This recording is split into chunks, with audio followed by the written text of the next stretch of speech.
রাজধানীসহ সারা দেশে শুরু হয়েছে সনাতন ধর্মাবলম্বীদের অন্যতম প্রধান ধর্মীয় উৎসব রথযাত্রা। উৎসবমুখর পরিবেশে দেশের বিভিন্ন স্থানে হাজারো ভক্তের অংশগ্রহণে রথ টানা শুরু হয়। পূজা অর্চনা, প্রসাদ বিতরণ চলছে মন্দিরগুলোতে।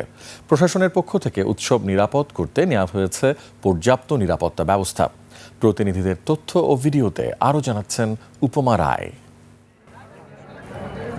ঢাকার ধামরাইয়ে উপমহাদেশের দ্বিতীয় বৃহত্তম রথ টানতে জড়ো হন হাজারো ভক্ত ও দর্শনার্থী। আর এই রথযাত্রা ঘিরে বসেছে ঐতিহ্যবাহী মেলা। যোগ দিয়েছেন হাজারো ভক্ত, পূজারী, দর্শনার্থী। রথ দেখার জন্য আসলাম, যে রথের দড়ি ধরবো। আমরা অনেক মন্দির ঘুরলাম, মন্দিরে প্রসাদ খেলাম, এখন রথ টানার জন্য বসে আছি। সবার জন্য সবার ভালো বার্তাই চাচ্ছি, সবাই মঙ্গল করে, সবাই ভালো থাকুক। গাজীপুরে ভাওয়াল রাজাদের পরম্পরায় ঐতিহ্যবাহী 9 দিনব্যাপী রথযাত্রা ও মেলা শুরু হয়েছে। ভক্তরা রথে টান দিয়ে রথযাত্রা ও মেলার সূচনা করেন।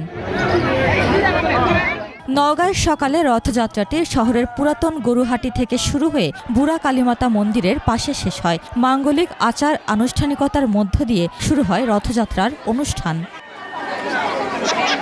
খুলনায় শুরু হয়েছে শ্রী শ্রী জগন্নাথ দেবের রথযাত্রা। এই উপলক্ষে মন্দির প্রাঙ্গণে মঙ্গলারতি, পূজা অর্চনা, বৈদিক আলোচনা, গীতাপাঠ ও মহাপ্রসাদ বিতরণ করা হচ্ছে।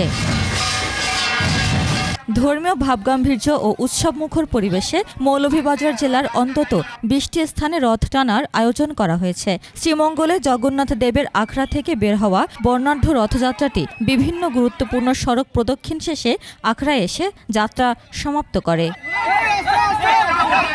ফরিদপুর শহরের বিভিন্ন মন্দির ও ধর্মীয় প্রতিষ্ঠানের উদ্যোগে পৃথক রথযাত্রা বের করা হয়। এই উপলক্ষে ইসকনের উদ্যোগে 9 দিনব্যাপী বিভিন্ন ধর্মীয় অনুষ্ঠান, নাম সংকীর্তন, প্রসাদ বিতরণ ও ভক্তদের অংশগ্রহণে নানা আচার অনুষ্ঠানের আয়োজন করা হয়েছে। উৎসব নির্বিঘ্ন করতে প্রশাসনের পক্ষ থেকে সব ধরনের ব্যবস্থা গ্রহণ করা হয়েছে।